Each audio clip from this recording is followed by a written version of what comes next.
Hello friends, welcome to Kargi classes. Date आज की 1 दिसंबर 2020 और देख लेते हैं इंपॉर्टेंट आर्टिकल्स जो आज हम डिस्कस करेंगे। Explain page of Indian Express, इसमें 3 आर्टिकल्स आए हैं जिसमें पहला आर्टिकल है behind India's response to OIC, जो ऑर्गेनाइजेशन ऑफ इस्लामिक कॉरपोरेशन, इसने अभी स्टेटमेंट दिया है, फिर से कश्मीर मुद्दे के ऊपर ये बोलना शुरू कर चुके हैं।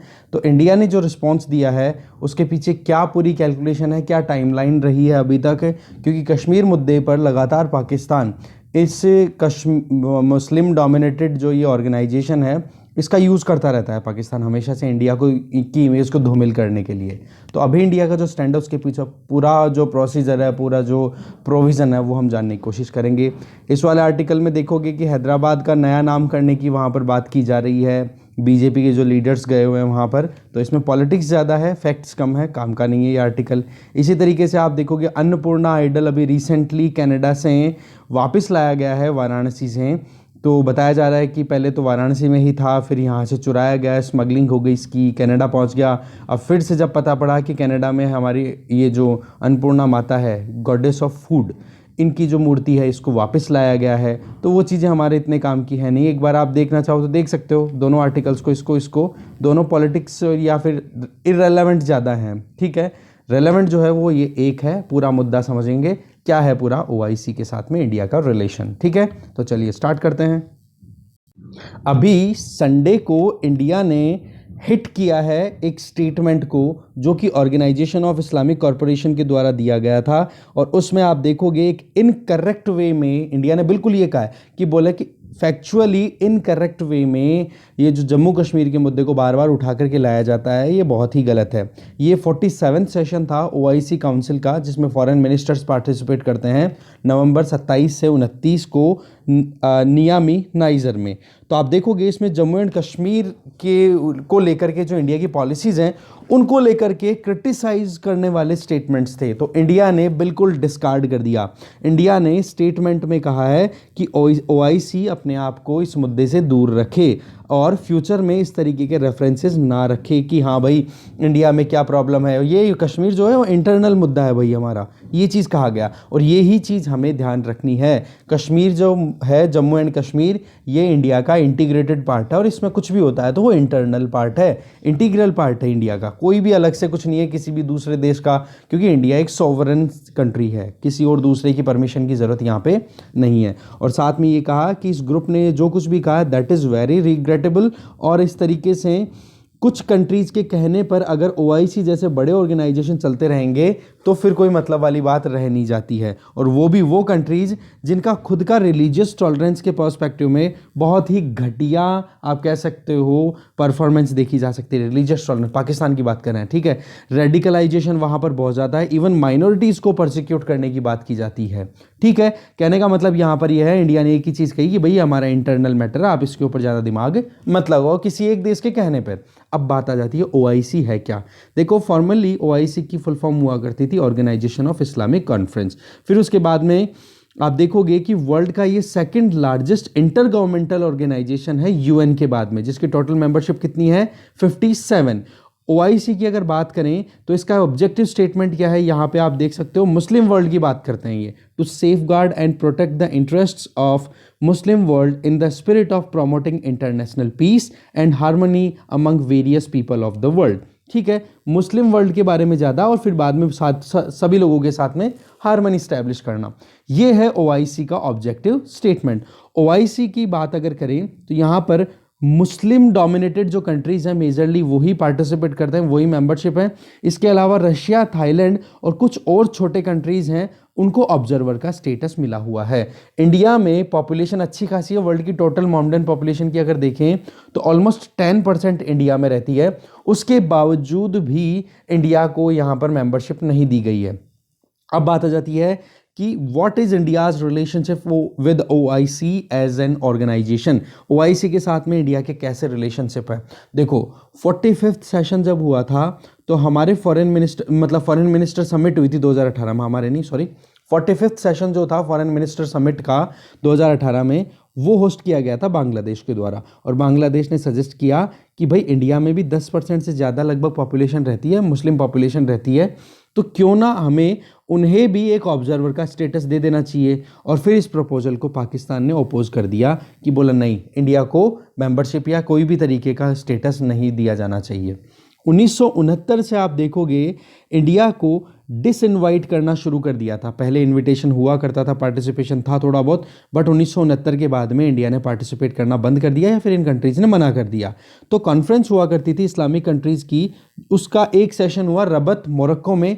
तो पाकिस्तान ने कहा कि बोला हम यहाँ पे नहीं मतलब एंटरटेन करेंगे। उस टाइम पर जो एग्रीकल्चर मिनिस्टर थे फ़खरुद्दीन अली अहमद, वो वहाँ पर गए थे। और उनको वहाँ पहुँचने के बावजूद पाकिस्तान के जो प्रेसिडेंट थे याह्या खान, ठीक है, उन्होंने लॉबी कर ली थी इंडिया के अगेंस्ट में कि इंडिया को पार्टिसिपेशन नहीं होना चाहिए। तो आप देखोगे 1969 के टाइम पे ये डिस्कार्ड हुआ था इंडिया का। इसके बाद में आप देखोगे 2019 में इंडिया ने एक मेडन अपीयरेंस दी, मतलब पहली बार इंडिया अपीयर हुआ।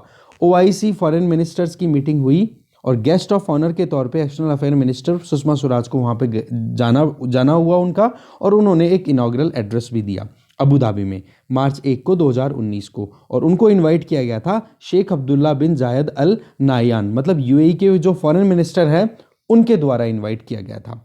तो मिनिस्टर ऑफ एक्सटर्नल अफेयर्स ने उस टाइम पे कहा था कि ये इनविटेशन जो है एक वेलकम रिकॉग्निशन है कि जहाँ पर 185 मिलियन मुस्लिम्स इंडिया में रहते हैं, और उनका आप देखोगे तो एक कंट्रीब्यूशन इंडिया का कहीं ना कहीं देखा जा रहा था इंटरनेशनल लेवल पे, क्योंकि प्लूरलिस्टिक एथोस कहीं ना कहीं दिखाई दे रहे थे। इवन इंडिया का जो कंट्रीब्यूशन है वो इस्लामिक वर्ल्ड में भी लगातार बढ़ता चला जा रहा था। वो एक अपने आप में सिग्निफिकेंट चीज़ थी जिसके बेसिस पे इंडिया को इन्वाइट किया गया 2019 के सेशन में। पहली बार आप देखोगे इंडिया के लिए एक डिप्लोमेटिक विक्ट्री थी जहां OIC का इनविटेशन आया, स्पेशली उस टाइम पे जब हाई टेंशन चल रही थी पाकिस्तान और इंडिया के बीच में। पहले पुलवामा अटैक हो गया, फिर बाद में बैक टू बैक पाकिस्तान का मतलब एक तरीके से आप कहते हो कि UAE सऊदी अरब के साथ में हल्की हल्की मतलब चिंताओं का कारण बनना, और पुलवामा अटैक के बाद में स्वराज का इन्विटेशन, और पाकिस्तान के फॉरेन मिनिस्टर जो शाह महमूद कुरैशी हैं उन्होंने बॉयकॉट भी किया था UAE के इस डिसीजन की वजह से, बट उससे कोई फ़र्क नहीं पड़ता। बट इन्विटेशन फाइनलाइज हुआ और इंडिया की जो फॉरेन मिनिस्टर थी उन्होंने अपना स्टेटमेंट भी दिया। अब बात आ जाती है OIC का स्टैंड क्या है कश्मीर डिस्प्यूट पे।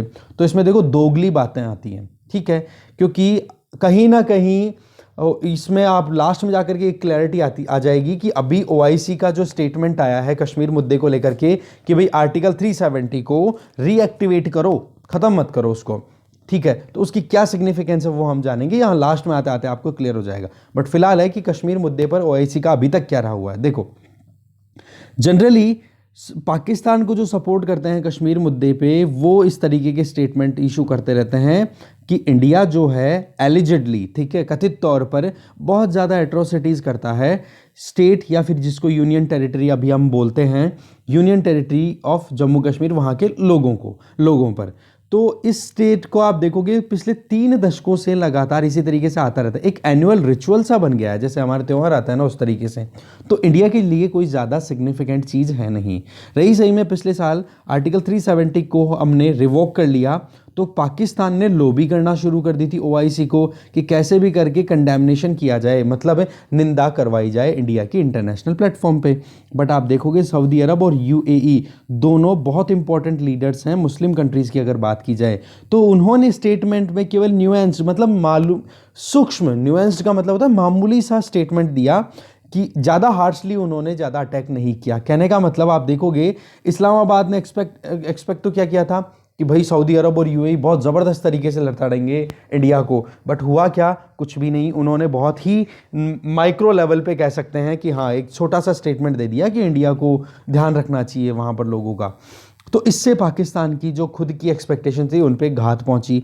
इसके अलावा पिछले 1 साल की अगर बात करें तो इस्लामाबाद ने लगातार रूटीन सेंटिमेंट्स के बेसिस पे इस्लामिक कंट्रीज़ को अपने हाथ में लेने की कोशिश की, और उनमें से केवल 2 कंट्रीज़ ही इसको मतलब पाकिस्तान के हाथ में पहुंचे, एक तो टर्की, एक मलेशिया। बार बार हम बात करते रहते हैं जिन्होंने पब्लिकली इंडिया को क्रिटिसाइज़ किया है कश्मीर मुद्दे पर आकर के। 2019 में मक्का समिट जब हुई तो OIC ने फिर क्रिटिसाइज़ कर दिया कि भाई जो भी कश्मीर में एट्रोसिटीज़ होती है इंडियन गवर्नमेंट के द्वारा या इंडियन फोर्सेस के द्वारा, उसको रोका जाना चाहिए। ह्यूमन राइट वायलेशन होती है इस तरीके के 2019 में स्टेटमेंट दे दिए। तो यहाँ पे देखो माइक्रो स्टेटमेंट, और फिर बाद में मक्का समिट हुई तो उसके अंदर उसी साल सेम ईयर, ठीक है, क्रिटिसाइज कर दिया, तो दोगली बातें आने लग गई।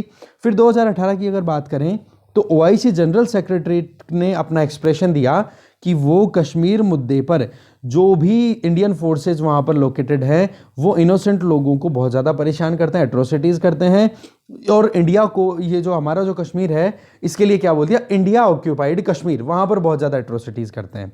तो इस तरीके से आगे स्टेटमेंट में बोलते हैं, बोला डायरेक्ट शूटिंग करते हैं डेमोन्स्ट्रेटर को टेररिस्ट बता करके, तो ये चीज़ बहुत ही ज़्यादा गलत है। इंटरनेशनल कम्युनिटी को इंपॉर्टेंट रोल प्ले करना चाहिए और एक जस्ट सिस्टम वहां पर इंस्टॉल करने की ज़रूरत है कश्मीर में। ये स्टेटमेंट दिया गया 2018 में ओआईसी जनरल सेक्रेटरीट के द्वारा, ठीक है। फिर 2017 के सेशन के बारे में थोड़ा और जानने की कोशिश करें तो ओआईसी फॉरेन मिनिस्ट्री ने एक रेजोल्यूशन अडॉप्ट किया और उसमें फिर से उसी बात पर जोर दिया गया जिसके बारे में हम बात कर रहे हैं कि कश्मीरी लोगों के लिए हमें आगे आना पड़ेगा। एक डीप कंसर्न उन्होंने शो किया कि जो ह्यूमन राइट वायलेशन होता रहता है वहाँ पर, और इंडिया ने जो ऑक्यूपाई कर रखा है फोर्सेस के बेसिस पे 1947 के बाद से लेके अब तक, मतलब इंडियन ऑक्यूपाइड कश्मीर जिसको हम जो हमारा इंटीग्रल पार्ट है, तो वो स्टेटमेंट दिया, बोला वहाँ पर हमें आगे आने की ज़रूरत है। ये बात कही गई 2017 में। फिर 2018 की मीटिंग जो ढाका में हुई उस पर भी जम्मू कश्मीर के अंदर बात हुई, बट आप देखोगे 2018 की मीटिंग के बारे में हमने देखा कहाँ पर हुई थी, Dhaka, that means Bangladesh host कर रहा था। तो बांग्लादेश इंडिया के अगेंस्ट में ज़्यादा हार्ड स्टेटमेंट देने से बचता है हमेशा से, क्योंकि इंडिया और बांग्लादेश के रिलेशन बहुत अच्छे हैं, ठीक है। तो लगभग 39 रेजोल्यूशंस अडॉप्ट किए गए थे इस मीटिंग में। उनमें से आप देखोगे वर्ल्ड के डिफरेंट रीजन्स जहां पर कुछ ना कुछ टेंशन चलती रहती है, उन टोटल 12 रीजन्स में से एक रीजन की तरह कंसिडर किया गया था जम्मू कश्मीर को। ऐसे नहीं कि सेपरेटली कोई अलग से रेजोल्यूशन लिया गया हो, ठीक है। तो इस तरीके से यहां पर देखोगे पाकिस्तान ने बांग्लादेश को अक्यूज किया, बांग्लादेश के ऊपर मतलब एक ब्लेम लगाना शुरू किया कि बांग्लादेश जो है वो बहुत ही लेट लतीफ़ी करता है इस तरीके के सर्कुलर को रोटेट करने के अंदर। तो आप देखोगे इसी तरीके से अबू धाबी, उनके जो स्पोक्समैन हैं मतलब अबू धाबी में जब बात बोली गई, सुषमा स्वराज जब अबू धाबी में बोल रहे थे तो उन्होंने बोला एट्रोसिटीज़ और ह्यूमन राइट वायलेशन के लिए जो बात कर रहे हैं ना, वो अपने आप को खुद को संभाल लें, ठीक है। फिर बात आ जाती है India has been responding to such criticism, कैसे कर रहा है इंडिया इन चीज़ों को रिस्पॉन्ड। देखो इंडिया ने कंसिस्टेंटली एक ही चीज़ बोली है जो ही हमारे लिए सबसे इंपॉर्टेंट है, that is Jammu and Kashmir is an integral part of India and is a matter strictly internal to India। और इसमें चाहे इंटेंसिटी कम हो चाहे ज़्यादा हो वो कोई इशू नहीं है। इंपॉर्टेंट ये है कि हमारा स्टेटमेंट क्या है, और रिपीटेडली यही चीज़ कही जा रही है इंडिया के द्वारा, और ये ही है बात, इसके अलावा दूसरा कोई बात ही नहीं है। दूसरा कि ओआईसी अगर कुछ बोलता भी है तो OIC had no locus standi, that means OIC के पास में कोई राइट नहीं है कि वो उनको सुना जाए, ठीक है। There is no right to be heard, ठीक है, ओआईसी के पास में। तो इन चीज़ों से क्या क्लियर होता है कि इंडिया अपनी तरफ से बिल्कुल क्लियर है। इंडिया एक कदम और आगे चला गया, ये कहा कि भाई ये जो ग्रुपिंग है ना, ये लगातार एक कंट्री को या कुछ कंट्रीज़ को अलाउ करता है कि वो अपने हिसाब से पूरी ग्रुपिंग को चलाए। पाकिस्तान, मलेशिया, टर्की को टारगेट कर रहे हैं कि भाई जिनके हाथ में आप देखोगे जिनका खुद का रिलीजियस टॉलरेंस का रिकॉर्ड देखोगे तो बहुत ही घटिया है, वहाँ पर रेडिकलिज्म बहुत ज़्यादा है और माइनॉरिटीज़ को परसिक्यूट करते हैं, उन कंट्रीज़ की बात मानता है ओआईसी, और वो कंट्रीज़ बोलते हैं बोले ह्यूमन राइट वायलेशन होता है, यहाँ पे एट्रोसिटीज़ होती है। पहले अपनी गिरेबान में झांको, इंडिया ने सीधा सा ये कहा, ठीक है। फिर बात आ जाती है कि इंडिया की रिलेशनशिप ओआईसी मेंबर्स के साथ में क्या है वो देखना है, ठीक है। अभी तो ओआईसी ग्रुपिंग के साथ देख रहे थे मेंबर्स, देखो इंडिविजुअली इंडिया के अच्छे रिलेशंस है ऑलमोस्ट सभी मेंबर्स के साथ में, चाहे यूएई हो, सऊदी अरबिया हो, ये स्पेशली अगर बात करें crown prince of Abu Dhabi Sheikh Mohammed bin Zayed Al Nahyan, वो आप देखोगे he was a very special chief guest at 68th Republic Day celebration in 2017। तो 68वें रिपब्लिक डे सेलिब्रेशन पे उनको इनवाइट किया गया था। तो आप देखोगे रिपब्लिक डे पे कारपेट बिछाना, और वो भी कौन, फॉरेन मिनिस्टर हैं वो, वो ना तो को गवर्नमेंट के हेड ऑफ द गवर्नमेंट है, ना वो हेड ऑफ द स्टेट है। उसके बावजूद उनको आप देखोगे उनको इनवाइट किया गया। और उसी के बाद में फिर उसी से पहले आप देखोगे कि हमारे प्राइम मिनिस्टर नरेंद्र मोदी जी की विजिट भी होती है यूएई में।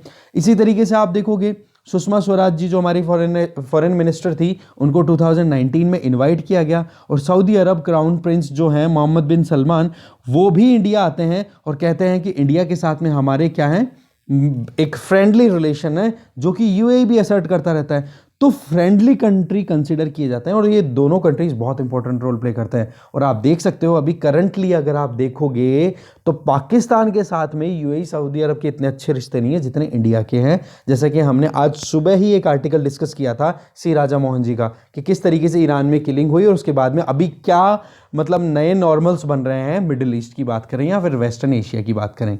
अब इसके अलावा अगर इंडिया के नेबर्स की बात करें पाकिस्तान के अलावा, तो कौन मेंबर्स हैं ओआईसी के, तो आप देखोगे बांग्लादेश, मालदीव्स, ये भी मेंबर हैं। बट आप देखोगे ये दोनों के दोनों कंट्रीज इंडिया के कश्मीर मुद्दे पे कभी कोई स्टेटमेंट नहीं देते हैं। बट वो बात अलग है कि ओआईसी कुछ बोले तो एक अलग चीज़ है, बाकी इंडिविजुअली ये कंट्रीज कभी भी इंडिया को क्रिटिसाइज नहीं करते, इस मुद्दे में पड़ते ही नहीं है, क्योंकि इनके बायलैटरल रिलेशन जो है इंडिया के साथ में वो एक अलग स्तर के हैं। पाकिस्तान के वो रिश्ते नहीं है ना, इस चक्कर से वो पाकिस्तान का बार बार बोलता रहता है। और दूसरी चीज़ क्या है, कश्मीर मुद्दे को ही पाकिस्तान ने सब कुछ बना रखा है, इसलिए कोई भी चीज़ में कोई सोल्यूशन आ ही नहीं सकता। नहीं, शुरुआत तो की जाती है हर तरीके से, बट कश्मीर मुद्दे को उन्होंने सबसे पहले प्राइम मान रखा है कि पहले कश्मीर फिर बाद में इंडिया, तो फिर तो कैसे रिश्ते अच्छे हो सकते हैं। अब बात आ जाती है इंडिया की लेटेस्ट स्टेटमेंट की क्या सिग्निफिकेंस है, क्या मतलब है इसका। देखो, ओआईसी की ड्यूअलिटी हमने समझ ली कि किस तरीके से दोगलापन निकलता हुआ आता रहता है, बट बायलैटरल रिलेशंस बहुत अच्छे हैं इंडिया के साथ में। और ओआईसी के जिन कंट्रीज के साथ में इंडिया के अच्छे रिलेशन हैं, उन्होंने क्या कहा है, देखो यहाँ पे, प्लीज इग्नोर ओआईसी स्टेटमेंट। अब बोलो इससे ज़्यादा क्या होगा इस ग्रुप का हाल। ठीक है, कहने का मतलब इस ग्रुप के स्टेटमेंट को डिस्कार्ड करो आप बायलैटरल रिलेशनशिप के बेसिस पे। तो कहने का मतलब क्या हो गया कि जॉइंट स्टेटमेंट तो कहीं ना कहीं ड्राफ्ट किया हुआ था पाकिस्तान के द्वारा, और ओआईसी कंट्रीज में कहीं ना कहीं वो सारी जैसे ऑब्जेक्टिव रेजोल्यूशन हमने देखा, ऑब्जेक्टिव स्टेटमेंट, उसके बेसिस पे मुस्लिम वर्ल्ड के लिए वो लोग कहीं ना कहीं आगे आएंगे। तो जब भी कोई बात उठाई जाएगी तो हाँ में हाँ मिलाने में कोई डर नहीं है। बट इंडिविजुअली बायलैटरल रिलेशंस के बेसिस पे देखें तो इंडिया को कोई भी क्रिटिसाइज करता हुआ दिखाई नहीं दे रहा। मेजर अगर इंपॉर्टेंट कंट्रीज की अगर बात करें, एटलीस्ट 4 कंट्रीज के नाम तो हमारे सामने आर्टिकल में आ गए, सऊदी अरब, यूएई, मालदीव्स और एक हो गया अपना बांग्लादेश, ये चारों के चारों। ठीक है, न्यू दिल्ली के स्टेटमेंट को देखें तो उन्होंने सीधा टारगेट किसको किया, पाकिस्तान। और साउथ ब्लॉक में मैंने आपको एक दिन बताया था कौन कौन सी मिनिस्ट्रीज है, पीएमओ आ जाती है, एक्सटर्नल अफेयर मिनिस्ट्री आ जाती हैं। तो ये इन्होंने मिलकर के कुछ भी, डिफेंस मिनिस्ट्री आ जाती है, इन्होंने बिल्कुल भी ज़्यादा कोई दिमाग नहीं लगाया, केवल ड्यूअल स्पीकिंग स्टेटमेंट आते हैं।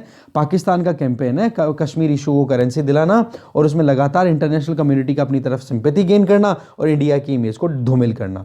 अब यहां पर इंडिया ने जो स्टेटमेंट दिया ना, उसके देखो एक और थोड़ा सा आगे का असर है, जहां हमने देखा ना कि इंडिया इंटरनल मैटर है, इस पे कोई कुछ स्टेटमेंट नहीं दे सकता।